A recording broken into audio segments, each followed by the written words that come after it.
Starts. Hey, folks, it says you are live. Thank God I'm alive. Welcome, everyone. We're live. It's SVT time. It's another Tuesday. It's hot as all get out here. I'm sure it's just as hot in Calabasas. It's the same. This is episode 71 of SVT time. And Wow. I know, right? We don't have any artists today, folks, which it can be a good thing, and sometimes it can be a bad thing. More bad than good, but we've got a lot of things we're going to talk about today. So we have no artists today, but two artistes. But our two artistes, yeah, right? Exclamation point. Man. Dom, how you doing? How is traffic getting in? Look, it's always exciting on my way in. I think there's like 4 sheriff SUVs, 1 state trooper. Nice. Correct. And it happened. Like I literally saw the sirens right in front of me, and I was like, "Oh no, am I going to be able to make it? I don't know." Trying to get to the office in time so I could actually show in real life a VB-88. Yeah, right. That's what we're going to do today. Is we're going to talk about the VB-88, but we're also opening it up to anybody that has any questions about any Ampeg product. Obviously, we're here to answer your questions. Like I said, we'll talk about the VB-88. We'll talk about Venture. And we'll go from there. It's just kind of a wing it sort of day, like potluck, as they say. I hit a little bit of a traffic jam coming down my stairs to my office. Yeah. I got halfway down and I tripped and I spilled my coffee. So I'm without coffee, so who knows what's going to happen. Hey, let's get right to the questions here, man. This is like, So do you have a VB-88 in your office, or it's out in the hallway? It's out in the hall, and I'll go to it in a second. I will say this. You were just on tour last month with The Calling. Yes. And you had a VB-88 and a V12 with you. Most of the tour. Some stuff was backline, but for most of the tour, you had your VB-88. Yeah, I think for about 20, I'd say, I know it was at least 23 dates. That's a few TV shows included, where VB-88 with the V12 was the rig. There were a few, like you said, a few different festivals where I had to play bummer, I had to play like a CL through an 8x10 or like a 4 Pro through an 8x10. It was amazing. But the 8x8 was incredibly versatile. It really helped me out with so in a TV studio, it's like, stage volume, you can't have it super loud. Right. It was kind of more, I wouldn't say it was more aesthetic to be there, because it really was my stage volume for everywhere I went. I had SG-TDI as my going to front of house, going to my in-ears tone stack. And then I went out of the SG-TDI through into the front of the V12. So then I had a completely different tone stack for stage volume, which was really helpful in like a big cavernous theater. Say it's like a 3,000 seat theater. We had a few of those where, like, I think we even played like a massive concrete warehouse where just the slapback, specifically with low end too, was just really, really intense. So with the 8x8, I was able to dial back with the V12, dial back the low a little bit. Yep. It has just inherently such tight, punchy lows that it wasn't just this big, woof of low end going out and slamming me back in the face or just messing with timing or anything like that. It was really nice. I was able to like dial in something nice and tight and nothing too overbearing. But then in some bigger like I did play a festival with the 88, and then I played a lot of those big venues that I mentioned. Being able to just have the stage volume and just not be wanting for that was incredible too. Yeah. And I never really let it, I never got to let it rip like I could with an 810 in terms of like the venue, because it was so, I would have been kicked out of the band, but it was, I was able to basically, I was surprised at how loud they let me be, but it could go a little bit further even. Yeah. Now, did you've obviously had a lot of experiences with 810s as I have too. Did you find you were missing anything going from, and on this tour you were actually using an 810 on a couple of days. Yeah. Did you find you were missing anything going from the 810 to the 8x8? The biggest difference that I notice is like in the 810, with just the way those Eminence drivers are set up, there's like a natural excursion, a little like natural distortion that happens there when you really drive that cab, and it can basically it kind of sounding like it's breaking at some point is actually pleasing, where the 8x8 is a little bit more, this kind of goes for all the Venture series, where it's so clean that it doesn't break up. It's really depends on what you're sending to it from the head. Right. So with what I had on the V12, so on my SGTDI going to front of house, I would always use low grit setting, high level to just get like very mild tube saturation vibe. Yep. And then, but I would always use the B15 setting on front of house and in the IEM setup. For the stage, I always on the V12 had the SVT setting with a little bit of grit level because I really did want to feel like I had a CL back there. And there were several times where I forgot that, like, oh wait, this head is only this big. Like I'm not using a massive heavy CL. But in terms of using all of that together, the 8x8 is just very, very crystal clear. And there is, I would say, for all those big venues, like there was one time where I was coming from I think it was like 7,000 to 10,000 people were at this festival, and I had the 8x10 for that. And then the next day, I was in a theater with the 8x8. Did I lose a little bit of that like power from the 810, or did I miss that? Yeah, a little bit. But even if I had that, I couldn't use it. I couldn't use that in the theater venue anyway. So the festival that I played with the 8x8 was a little bit smaller, so I can't give apples to apples of like one was better than the other. Both totally worked for me.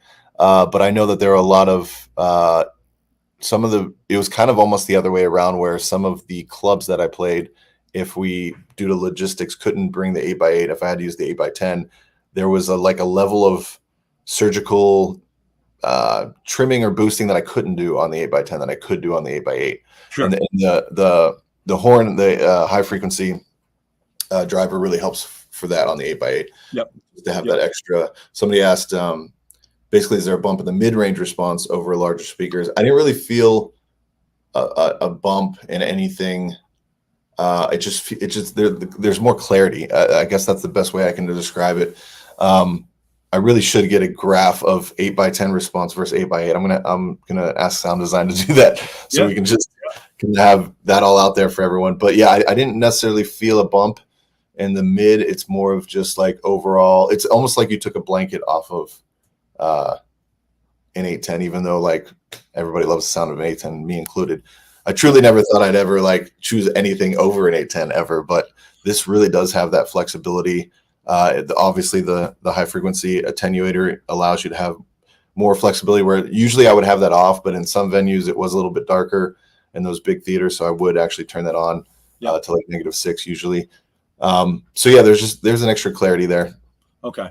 Yeah, it's, it is, granted, it's definitely a different cabinet, that's, like, I have a lot of artists that have been asking me, like, am I real, that I know, like, that's all they play is 810, and am I really going to notice a difference between, and I kind of say the same thing. It's like, yeah, you obviously will notice a difference, but the way I use your words actually in describing it, it's like somebody kind of took a cover off the 810 cab, so what you're hearing is a little truer sound.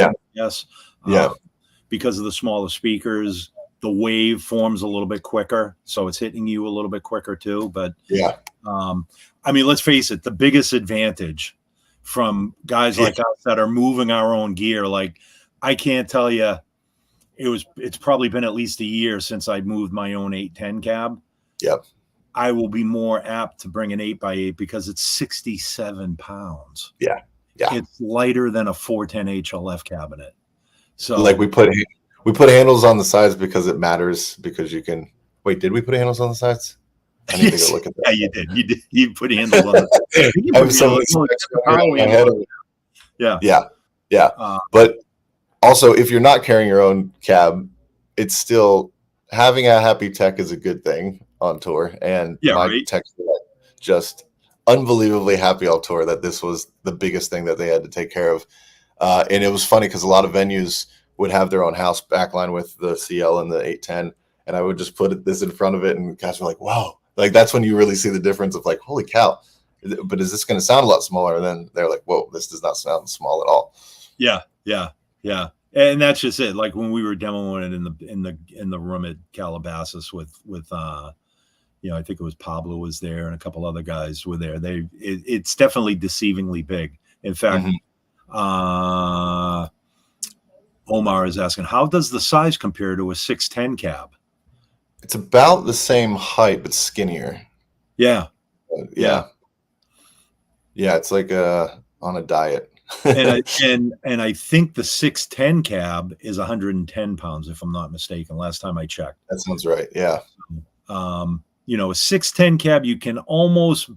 I've seen guys do it because the 610 has the side handles too. You can almost muscle it into the back of a pickup truck or the back of a van by yourself. But yeah, it's incredibly, like, we had some smaller statured people in the office that were picking up the 8x8, like literally standing and just deadlifting it with their arms. Going, this like, I can't believe this. Yeah. Yeah. I'm looking at specs here on that 610 just to be sure. Negative hertz. I'm traveling to Sweetwater next week. I'm going to put this up here. 610 is actually 115 pounds. So that's still a monumental difference between 7 pounds. Yeah. Yeah. I'm trying it with my Ibanez Base 6 like instrument, and I barely. Nice. Yeah. That'd be cool. That'll sound great. Yeah. Yep. It's, you know, Sweetwater's a great partner of ours. I'm sure they'll take care of you there. Sam. That's Sam. My favorite cat too. I was gonna say. Oh, how'd you put the specs up here too? So 610. These are the specs for the 610. So yeah. So do you have an 8x8 outside? Let's take a look. Yeah. I'm gonna make you get out of your office. Make me get out of my office and then try to make this work with this laptop. I'm also trying to not show any prototypes of anything I'm not allowed to show around here. Oh, yeah. So here is our venture setup here in-house. Yeah. So that, let's see here. If I can do this right with the weatherman. That is the 8x8, which let me get that down there. And over here's the 8x10, just so you guys can see at least like height difference too. From that angle, they look about the same height, but let's see if I can set this here. How's that? Can you see everything all right? Yeah, that works. Okay. Yeah. So, oh, by the way, here's the alternate grill cloth that you can Yeah. So if for anybody that's not familiar, all the venture cabs, if you don't like the black grill cloth, you can always get the accessory grill. It's basically the Portaflex grill cloth. And here's how easy it is, and they don't rattle at all, which is amazing too. But look how easy it is. I mean, if you recall with SVT cabs, you could basically slice your finger or the cab. Yeah. Here's a 212. And it's all heavy duty Velcro. Yep. It's already in there. And then we use dual lock on the 8x8 because the grill frame is a little bit heavier. Yep. It's still very easy to get out of there. Yep. So just for size reference too here, 8x8. Yep. 10 on top of the 115. Sorry, 210 on top of the 410. Yep. This is the 212. This is the 112, and this is the 15. And the 115. Yep. It's all there. So let me closer here to the 8x8. I'm going to call you negative just for short instead of negative hertz, or maybe I'll just call you Mr. Hertz. Is the speaker LaVoce NBASS SS0820? I'll let you answer that, Don. I don't think it's an off-the-shelf LaVoce speaker, correct? Correct. It is modified from that model. Okay. Yeah. It is modified. It is a modified version of that model speaker, though. Yes. Cool. Okay.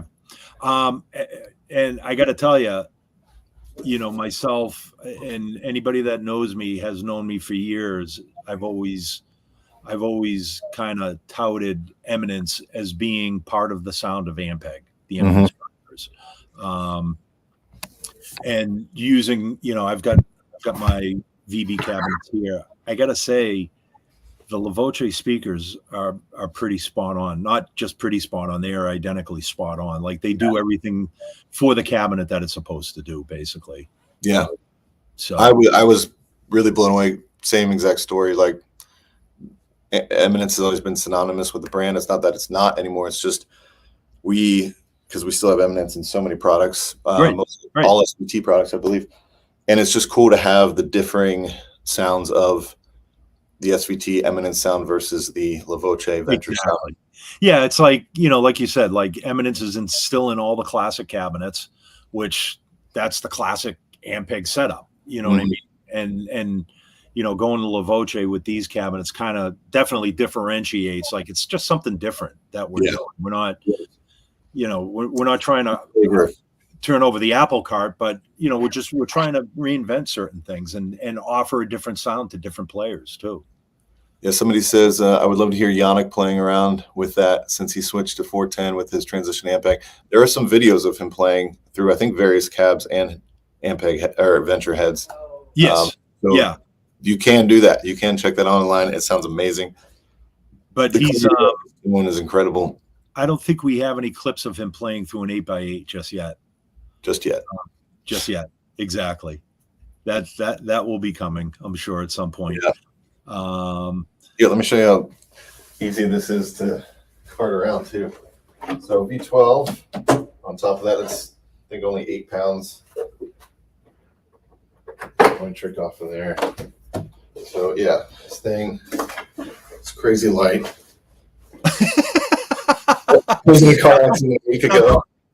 I know you go to the gym, Dom, but you don't have to make it like ridiculously. It literally feels empty sometimes.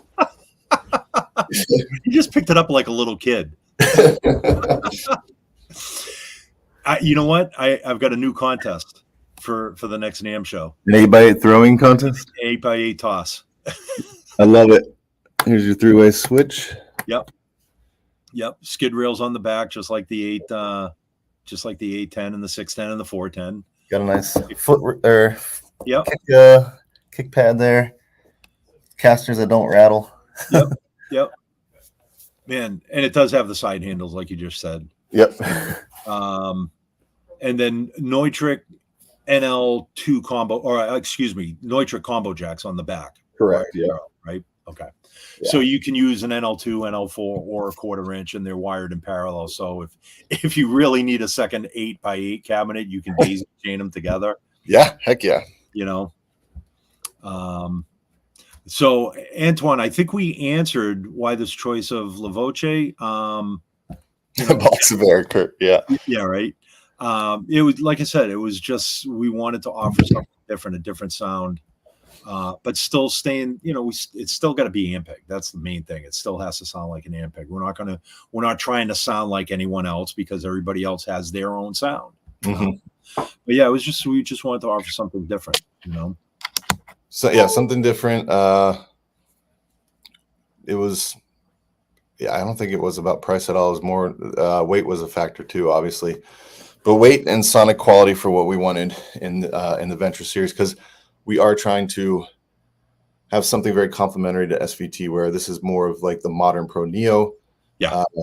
Just basically an update to Pro Neo that has like a little bit more, I guess, clarity in the upper end, and like I said, not that like natural distortion that happens with air excursion and distortion that happens with SVT. Just for really modern players that are just doing pop funk, or they want to throw the dark glass type distortion on it and do kind of like more hi-fi. Yeah. Absolutely. And Kirk and I have been going back and forth on private text, through Facebook and whatnot. He's been asking me like, what cabinets do I like? It is a tough choice. Like tonight, I have an outdoor show tonight, and I'm sitting here looking at my 5 cabinets, going, oh, which cabinet or cabinets do I bring? So I'm actually trying something different tonight. I'm bringing the 210 and the 212.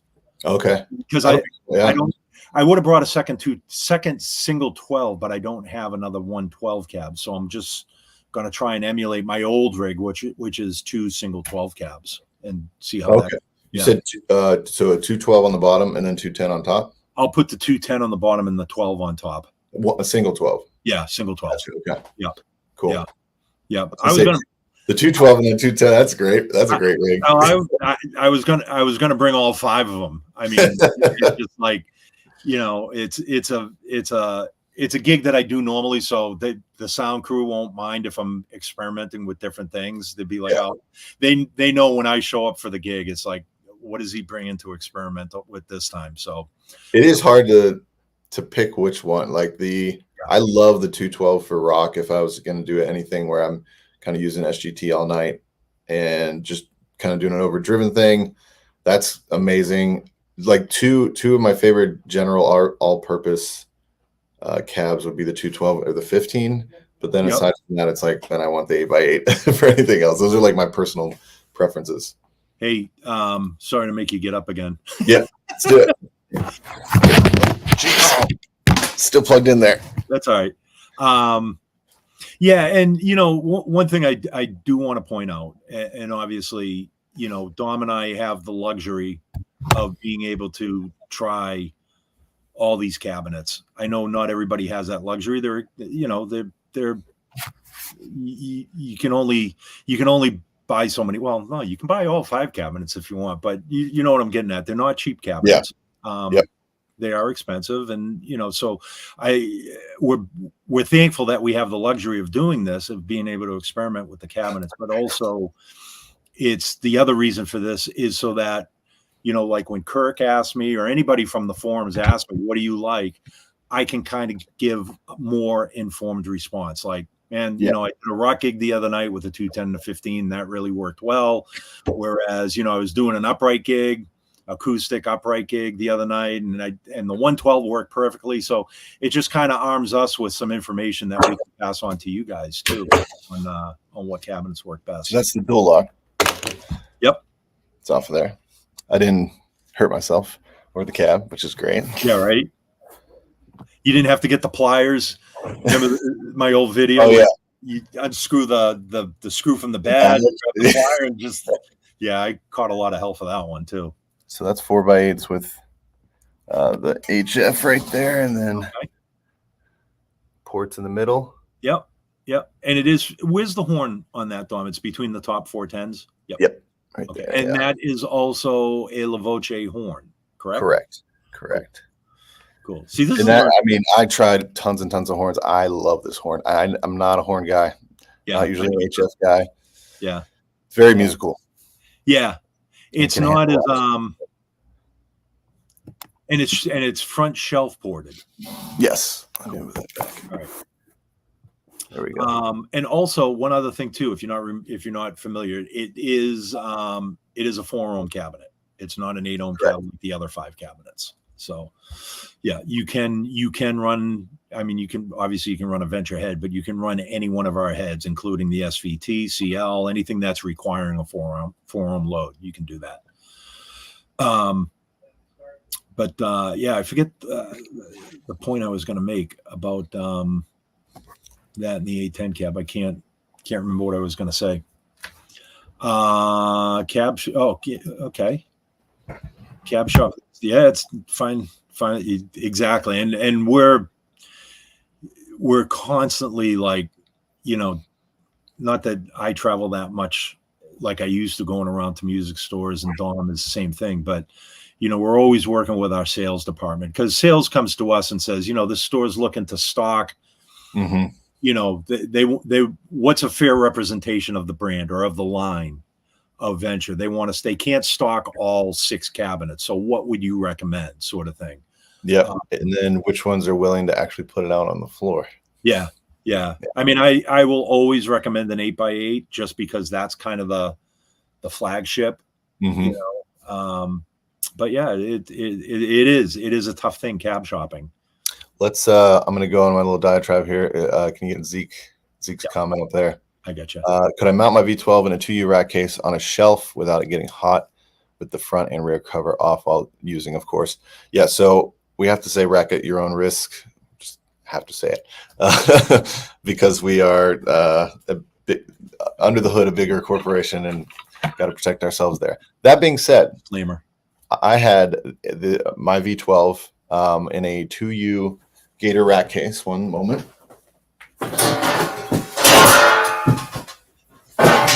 You all right, yeah? It's not more serious than it is. One of these, but one of these, actually not one of these, sorry. One of these in terms of size, but one of these. But wait, there's more. So it has a bottom like this, And essentially, I took off the feet screws of the V12 and then found where they would line up with these holes, screwed them back in. And with something like this, because of the size of the head, you have plenty of room on the left and right sides. So the front and back is important to have clear, obviously, but the main venting on these heads is actually on the sides. I'll show you in a second. So I mounted that. This is the V7, but V12 is identical. So fan is actually on one of these sides and pulls air through. And I made sure that there's enough space. So you want to make sure that when you put the feet back on, it's centered to where there's good space on either side for venting. But I had that in so it was a 6U rack case, 2U rack mount. I had nothing 2U above. So I only had like a power conditioner and I think one 1U rack underneath, some space above, space on the sides. Lasted 23 plus shows, probably 25 shows on very, very rigorous roads, just shaking around like crazy. And it was completely, the only blemish this thing had from the whole tour was had a little scratch from like a cable, I think, like right above the Ampeg logo. And everything else was amazing. I never had one issue on ventilation or anything like that. So you can do it. You just have to be very cautious about it. And I also am saying that you rack at your own risk. Yeah. Yeah. Even, I mean, I've seen guys like in the case of like a 4 Pro or a 3 Pro, because the 4 Pro rack vents out the side too. And that's always been that's been the death of a 4 Pro is guys taking a 4 Pro, sticking in a 4 rack, 4-unit rack, and then putting a power conditioner on top of it. So it's essentially all that heat's just it's just churning in there. But I've seen guys take like those little clip-on fans that you can buy at like an office supply store. Yeah. And just clip it on the back of the rack and just have it blowing into the back of the rack to keep everything cool and keep air flowing, Yeah. So Antoine, I hope that answers your question. It was Zeke's question originally, but I hope that answers your question as well, Antoine. The screws on the feet, they're long enough to thread through the shelf into the head. In the Gator one that I was using, yes, there's barely enough room, but yes, but that is something to be aware of. I forget the sizing of the screw hole there, but if you need to depending on what you're mounting it to, you might have to get a little bit longer screws. Okay. Yeah. And a lot of times you can just bring the screw into the hardware store. They have those little size things that you can screw in. And I don't know, unless Haji, if you know the actual thread size.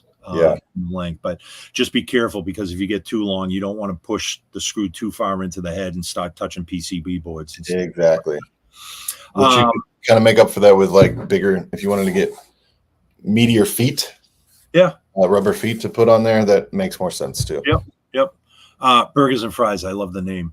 Could you rack mount it? Yeah, actually, I've seen guys with PF 500s and PF 800s do exactly the same thing, where they'll mount it to a rack shelf and do it that way if you're not mounting it to the head of a PF cap. And where's that ventilation on a PF? I'm trying to remember. PF. It is out the side as well. Okay. Yeah. All right. Yeah. Yeah, it's the same exact thing. Yep. Yeah. All upgraded from a V3 to a V7. How are you liking it? Give us your testimonial. This is V7. That's right. All its glory. Yeah. Man, it's just been, it's been a long time in the works. I will say that. And, we've had a lot of hiccups along. Oh, there we go. There it is. Thanks, you the man. I knew I could count on him. He's like, Haji is like, you ever seen The Matrix? Oh yeah. When Neo's out in the field, Dozer. It was Dozer that was in the control room, and like Neo would say, "I need flight instructions for a Huey helicopter," and he'd like type it in and download it. We're gonna call Haji Dozer from now on. I like it. Thanks, Haji. So any other questions? Again, venture stuff. One thing that you had mentioned earlier that I was going to touch on too. You said you were using an SGTDI and the venture head, and you brought up an interesting point there. So a lot of people say, well, if I've got an SGTDI, what do I need a venture head for obvious reasons? But just the opposite. If I've got a venture head, what do I need an SGTDI for? In your case, and I started doing the same thing.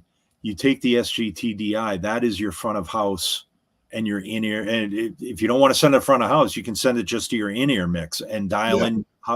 But rather than taking the DI out of the back of the amp and sending that to front of house, and then everything if you're sending it post EQ, everything you do to dial in your stage sound, you're messing with front of house. Yeah. Whereas with the SGTDI, you can dial in your front of house sound separate from your stage sound.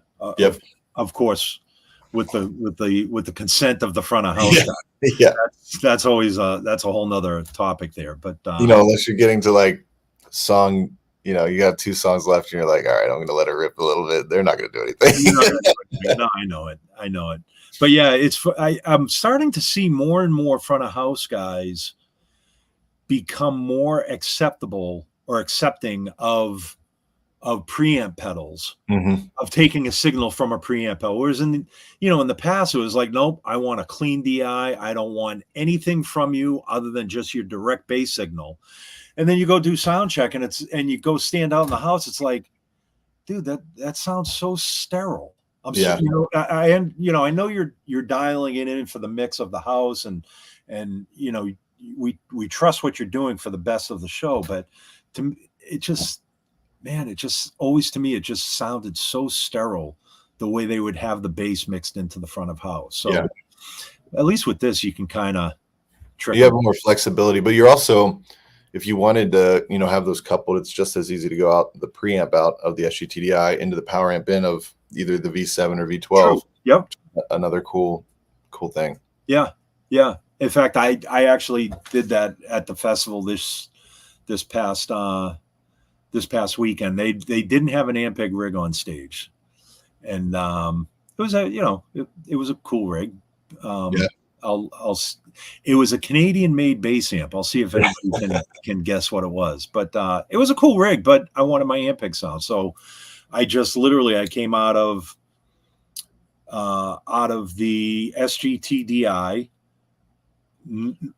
What's the output that has the preamp, but not the IR? Preamp out. Yeah. Preamp out into the effects return on the back of the amp. And that disabled the preamp. And then I sent the preamp pedal and the IRs out the front of house. And that I didn't have in-ears, which I probably should have. My ears are still ringing from this weekend. Oh, yeah. I haven't done one of those in a while. But I was in a sound check where I had one hanging out and the drummer just started and I was like right by the cymbals messing with something. And I'll never forget that. Will you soon offer a comparison video? That's a great idea, Antoine.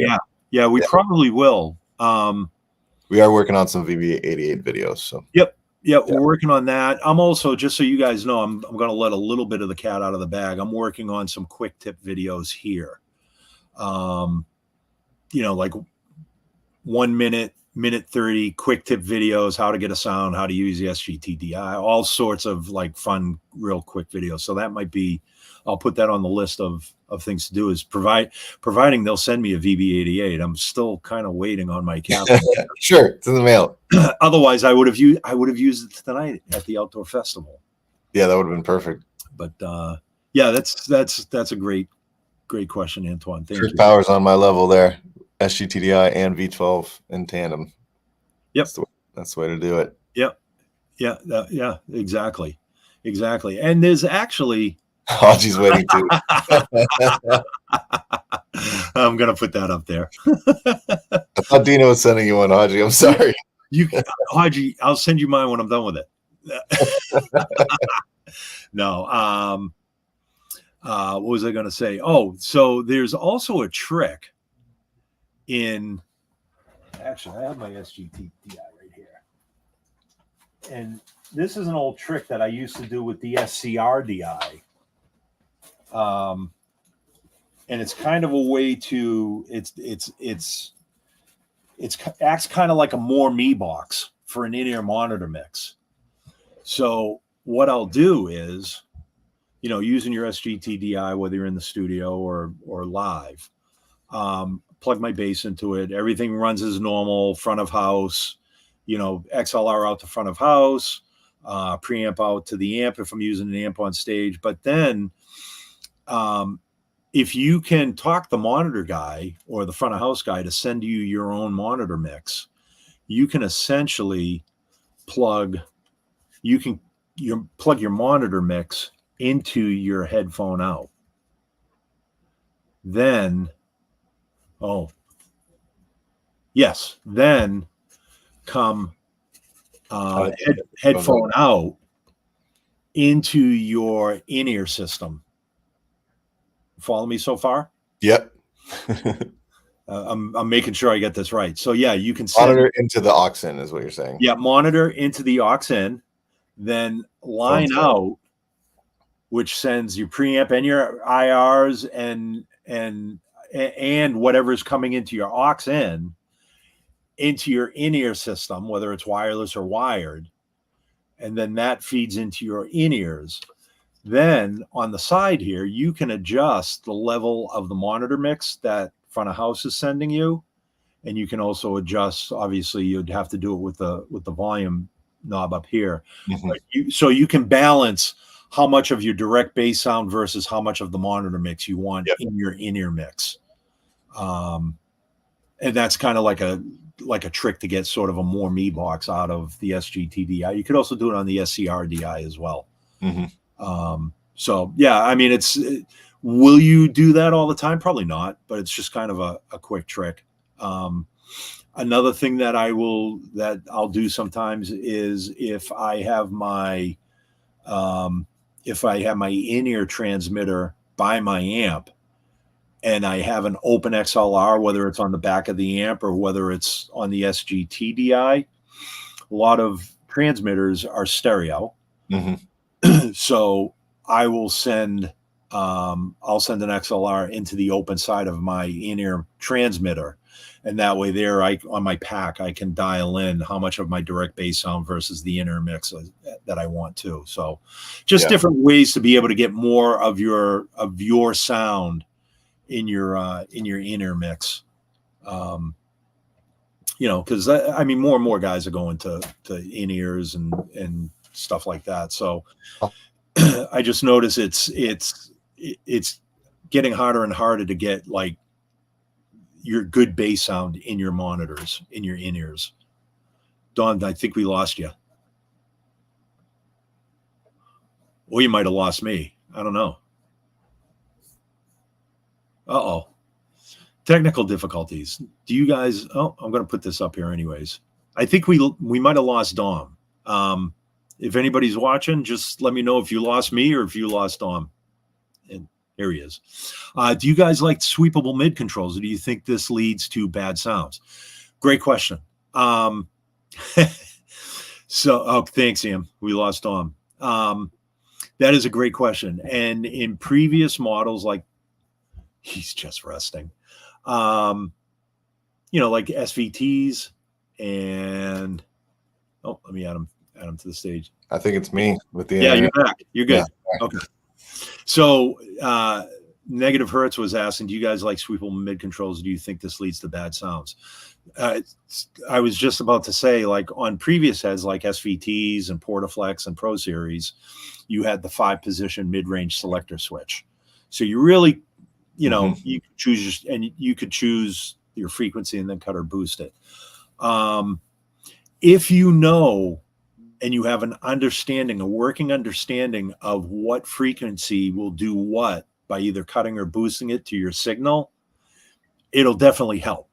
It gives you, the player, more control over your sound. I always say bass gets the booty shaking, treble gets the snappity tappity, but mid-range is what really cuts through the mix. And if you know how to dial in your mid-range, I'm getting that on a t-shirt.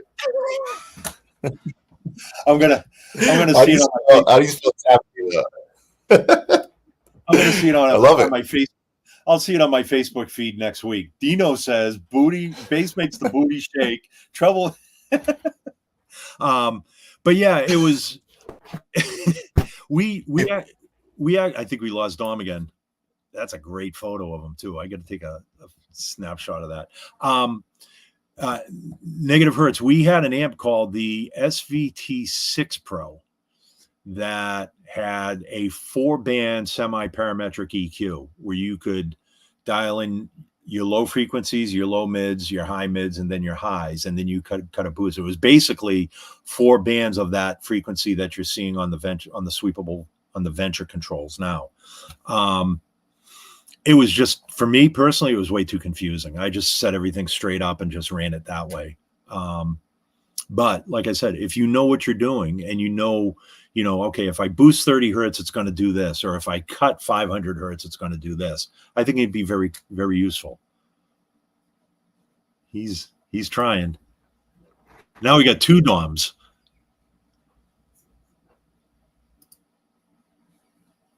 Dom, you there? I got you. Can you hear me? Wow. Who am I going to talk to now? Let's see if we can get Dom back here. I'm going to take him from the stage, add him back. Nope. No good. What else? So let me see if I can both together, A10 and 88 and an A10 and a VB-88 and a RIC 4003. Interesting. Okay. If I can get my hands on a 4003, I don't know if Dom has one. Dom, do you have a RIC? Okay. I'm dying for a RIC. I don't have one yet. Okay. Yet another. Oh, sorry. Yeah, exactly. Sorry about my internet. I'm now on my phone hotspot, so it should be better. I was going to say about the sweepable mids, if we could put 2 on it, I would. Maybe we can in the future. I love that compared to the 5-way. Like, to me, it wasn't overtly obvious to, especially somebody who has been using Ampeg since the beginning of playing bass, that those corresponded with the mid control next to it. I always thought it was like a contour setting. I just wanted to make that crystal clear for users. So that's why we now have concentric, and this won't be on everything forever, but the concentric knobs with the mid sweep on the back and the frequency selector and the boost cut. I absolutely love it. It gives you everything that you had before and every frequency in between. So I'm a huge fan of it. And ironically, and it takes up less space. What's that? And it takes up less space, which is really important. Yeah, it definitely takes up less space. It's having them stacked in, the SVT was one of the first. Anybody that's watching, if you know this, correct me if I'm wrong. SVT was one of the first bass amps to offer a selectable mid-range. So on the original SVTs, and as on the Heritage 50th today and everything, you can select between 220, 800, and 3K.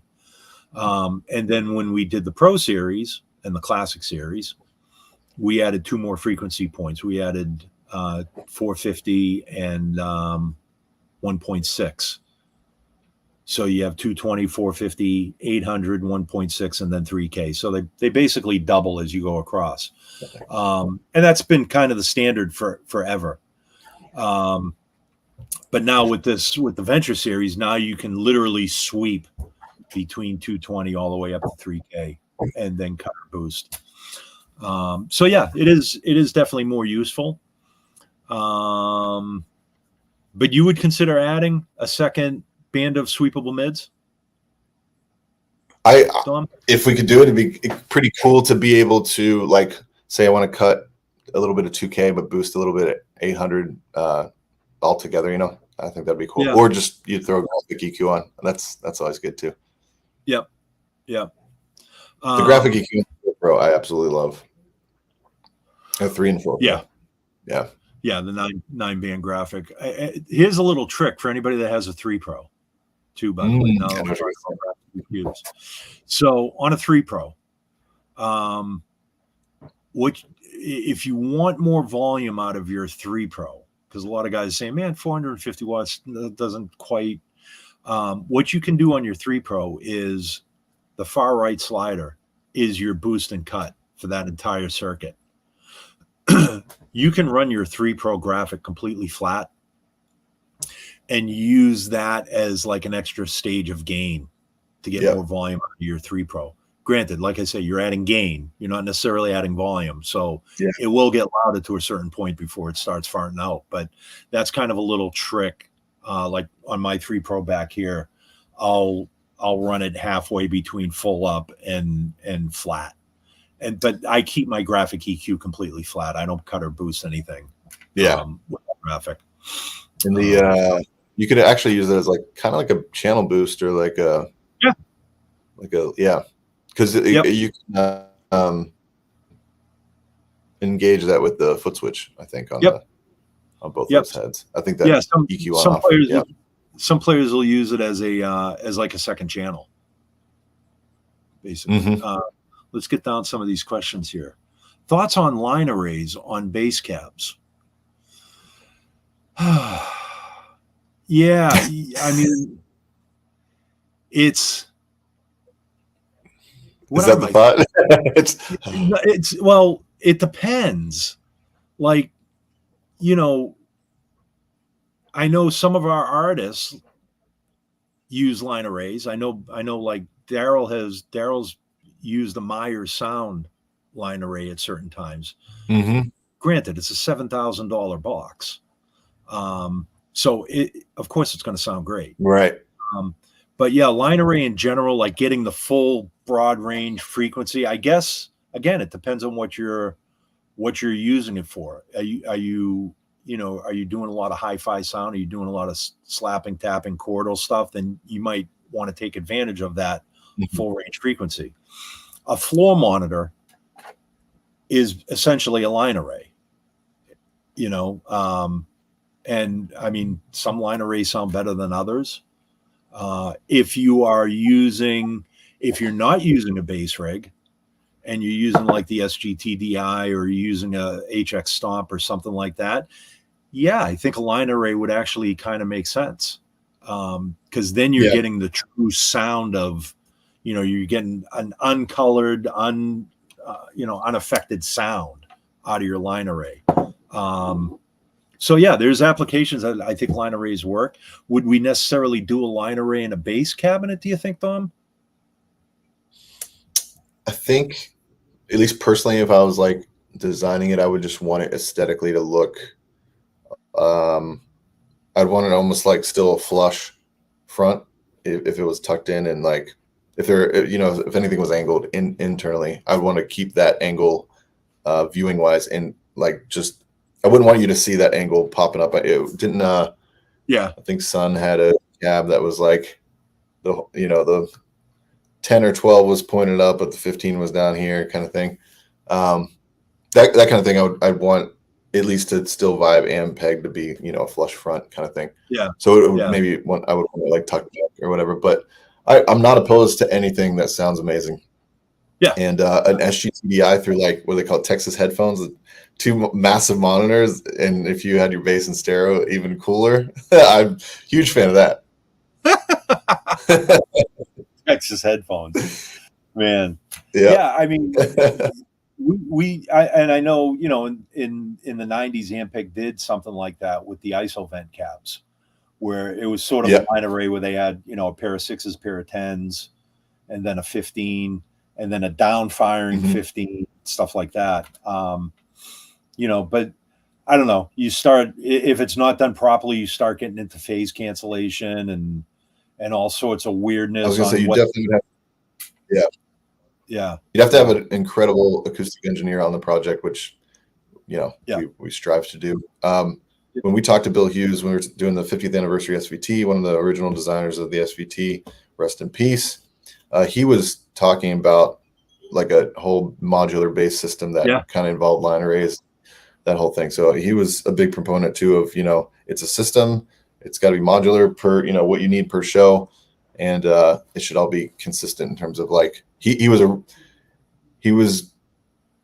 not so much Ampeg diehard as he was one brand for your system diehard. Like he was he was like, I don't understand why people make some match heads and this and that. He was He was not a Yeah. huge fan of that. Yeah, he was very 410 on top. Oh, sorry. Sorry, go ahead. I was just going to say he was very outspoken about companies designing base systems, like you said, designing the head and the cabinet together, like not, you know, making sure that the whole system was designed as one unit, like the SVT was. You know, he said that was designed as an entire unit, a head and two A10 bottoms. So, Austin, your question: would using the new 410 on top of the SVT 15E be a dumb decision? No, not at all. No, yeah, not at all. You're kind of mixing a modern sounding cabinet with a classic sounding cabinet, so you know, for good or bad, you're getting the best of both worlds there. They're both 8 ohm cabs, so there's no impedance difference there. The only thing, you know, obviously a difference in cosmetics and maybe a difference in size. I'm not sure what the width of a 15 is compared to a 410, but no, that's not a dumb decision at all, man. That's whatever works, in my opinion, you know, and whatever sounds good. Yeah. And you can definitely see it, like if you, and also just obviously be heavier than the Neo or the Venture Neo 15. But a lot of people are like, you know, because of the Venture 410 being a little bit taller than the 15, it's like they're weirded out by like the taller thing being on the top, but it totally works fine. Yeah. I don't think you want to elevate your 15. And I think what you'll find is if you're lugging both cabinets around between the 410 and the 115, eventually you're going to be like, I don't want to lift that 115 anymore. Let's see. Let's get to Zeke's questions here. Interesting. Cut with a heavy rock band. 2 distorted guitars and band setting. That's a great question. I would have to actually hear what type of, because 2 distorted guitars could mean a lot of different things. My hunch is that they're taking up a lot of low mid frequencies with the distortion and like content they're playing, but I think that would be the biggest thing I would have to hear is like, you know, throughout 10 songs of the night, are 8 of the 10 songs they're playing, you know, more big distorted chords, or they're playing high distorted jangly lead type things, because that really matters to be basically filling the space that they're not. I will say a lot of times if I'm doing like an overdriven distorted kind of SVT sound on bass, like a heavy rock kind of thing, I do like the boost between like 1.5 to 2K for just that pick sound to kind of get that jangliness. But there's also a nice warmth around, I guess, around like 450 or so to kind of like fill that in and boost that a little bit too in that same genre. So I'd have to hear exactly what the guitars were doing, but I'd say like either of those. Yeah. Depending on what you're doing could be nice. Just don't ask Lars.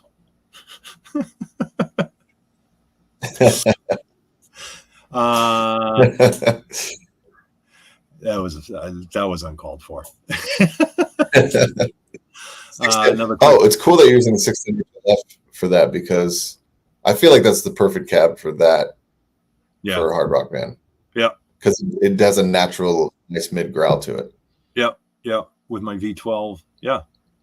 Cool. That's a cool setup too. And that's the thing too, guys. Don't ever be afraid of mixing and matching series cabinets, or, you know, I mean, obviously we like to see everything stick with Ampeg, but you know, I get the question all the time, you know, for a while, you know, can I mix a Pro Series head with a Classic Series cab, or can I put a Heritage head on top of a Pro Neo cab? Or absolutely, of course you can, as long as the power and the impedance ratings are all, you know, pretty close. You most certainly can. So putting a V12 on top of a classic cabinet, of course. If you have a cabinet that you like, by all means. Oh, Haji's. Haji has the specs on the 15 and the 410. So the 15 is just 0.8 inches skinnier. Yeah. So you'd have to see the beat land, but good look awkward. Yeah. Yeah. Or just put them side by side. You know, you could always do that too. Or put the 15 on top of the 410. I know you'd be getting hit with the 15 more than the 410, but you could always do that as well. Yeah. Let's see. Yes. Sam's custom rig. My current rig is a V3 with a 210 and a 210. Only Sam. I love it. Graphic please EQ pedal. I concur. Yeah. I concur, John. Yep. Get on that, would you? See if they'll let me. If they let you. Another thing, what was the other thing that I wanted to touch on too? Power ratings versus cabinet handling ratings. So in my experience, when a cabinet is rated at, say, 600 watts, that's the power that cabinet, I'll say, wants to see. Can you run 300 watts into that cabinet? Of course you can. Can you run 1200 watts into that cabinet? Of course you can. This has kind of been a hot topic a little bit with the power ratings on the venture heads and the venture cabinets. Yes, you can. The issue comes when, I know I'm kind of getting on a soapbox here a little bit, but the issue comes when guys don't use their ears. So if you're dumping 1200 watts into a 600 watt cabinet, you know when that cabinet's had enough. Just like if you're at the gym, you're trying to bench press 150 pounds and you do 10 reps and you try to go for that 11th rep and you can't do it. It's the same thing. You know, all right, I need to back it down a little bit. So it's the same premise there. On the flip side of that, if you're dumping 300 watts into a 600 watt cabinet, that'll work fine too. It's just the opposite now, though. You have a greater chance of square waving that cabinet, of basically just turning the amp up to the point where the power amp hits the rails and sends DC to the speakers. And you will actually blow a cabinet. I say this cautiously. You'll actually blow a cabinet easier by underpowering it than you will by overpowering it, because you won't know when you're underpowering it. The amp will just hit the rails and send DC to your speakers. And Haji, I want to hear your comments on this too, because you've seen more broken Ampegs than I've seen working Ampegs. But and then the question comes in. It's like, all right, well, you know, the V12 is 1200 watts at 4 ohms, 600 watts at 8 ohms. So if I'm dumping a V12 into an 8 ohm cabinet, I'm only getting 600 watts. Yeah, you're absolutely correct. Now, what cabinets in the Venture series handle 600 watts? The 410? Yep, and the 212, I believe. And the 212. I could be wrong. So, look at them. So you're right there power-wise. Now, if somebody says, well, I don't want a V12, I want a V7. So now I'm only getting... That little thing. 1 second. Haji just stole my quote here. Thank you, buddy. Use your ears and common sense is what it comes down to, really. But yeah, if you know somebody that has a V7 into an 8 ohm cab like the V12, now you're only getting 350 watts out of that, out of the V7 into the 212. Excuse me.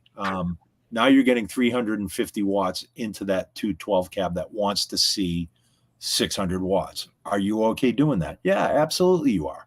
You're underpowering the cabinet, but you're totally fine doing that. And if you're concerned about blowing speakers by underpowering, turn up your compressor a little bit to take some of those transients off. You know, you don't have to crank it all the way, but turn it up a little bit to give you some protection there. But that's like the age-old question that I've seen a lot of guys on some of the forums question. It's like, well, you know, the V7 is only 350 watts at 8 ohms, and all their cabinets are 8 ohm cabinets. So what cabinets can I use with the V7? Use any single one of them or any combination of them. Like Haji says, though. And everyone's like, why are you? And then they're like, why are you mentioning the 4 ohm rating and not advertising the 8 ohm rating?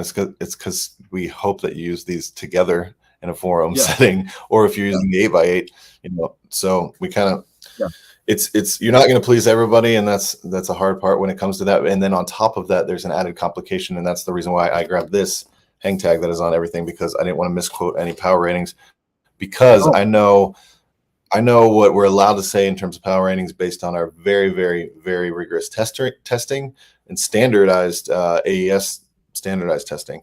And then on top of that, what I know it can handle from play testing, which is a lot more. And then also what competitors say about their products in the same classes that are completely asinine.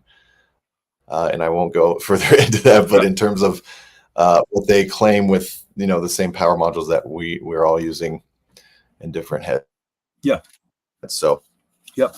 I mean, it's like it just comes down to use it's just an added complication of, Yeah. Let me ask you this, and I don't know the laws here, but does anybody actually? I mean, obviously, we want to tout what our power ratings are because we want to give that information out as much as possible. But I mean, theoretically, anybody can make up any numbers they want. You know what I mean? Like, and be as honest or dishonest or as close to the ratings, or my hair dryer puts out 1,200 watts. But you know where I'm going with, like, do companies have to by law? Have you tried plugging that into your? Plugging it into my which cab have you plugged the hair dryer into? Doesn't sound good through the 8x8, but it's killer through the 112.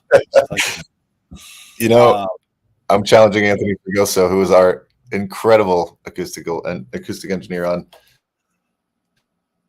and systems engineer on all of these beautiful cabs. He says make the 215 out of the 8x8 cab. You sell at least 5 of them. I think we'd sell 6. I think if we count me, you, Haji, Dino. Yeah, there's 4 right there. So come on. Yeah. 2x15, if any of you have some other popular combos of things you think would fit in the 8x8, please send it our way. Yeah. We'll consider those. I know because it's such a beautiful sounding cabinet. I know guys have been asking for a 4.8 and like a 4.8 15 or 4.8 and a 12 sort of thing.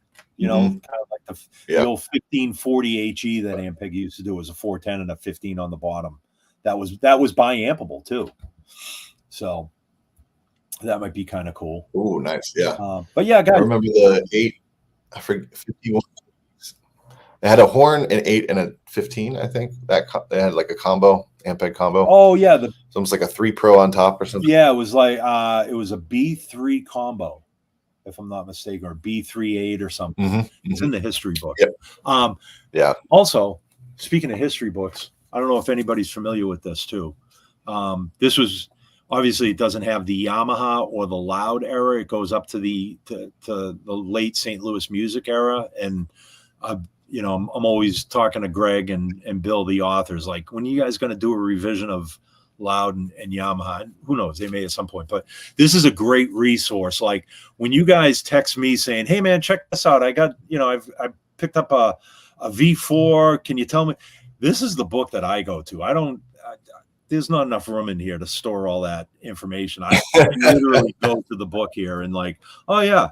That's why a lot of times I'll say, send me a picture, because I will find the picture in here and then cross-reference it and go that way. So great resource. I think it's available on Hal Leonard if you guys want to check that out.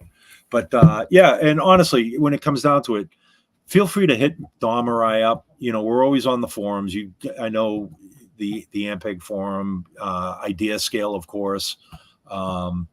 Hit us up on the forums, and we're always happy to answer any questions and help you guys out with, even if it's just like trying to make an informed decision on what cabinet to buy. I to a fault, sometimes I will actually, not actually, to a fault, I will always give you the brutal truth, even if it's like, do you need an 810 cab? No, you don't need an 810 cab. Do you really want to carry a 145-pound cabinet around with you from gig to gig? Anyways, you know where I'm going with this. I would buy a 4x8 with a 15 in the bottom today. Negative hertz again. So, guys, pre-order from Haji to the rescue. We're done. Man, Obviously, Haji did not spill his coffee coming into the office this morning. He is like right on top of it. He's on it. Dozer. Was it Dozer or Tank? I'm gonna have to look it up. I remember Tank, but yeah. Anyways, I don't know.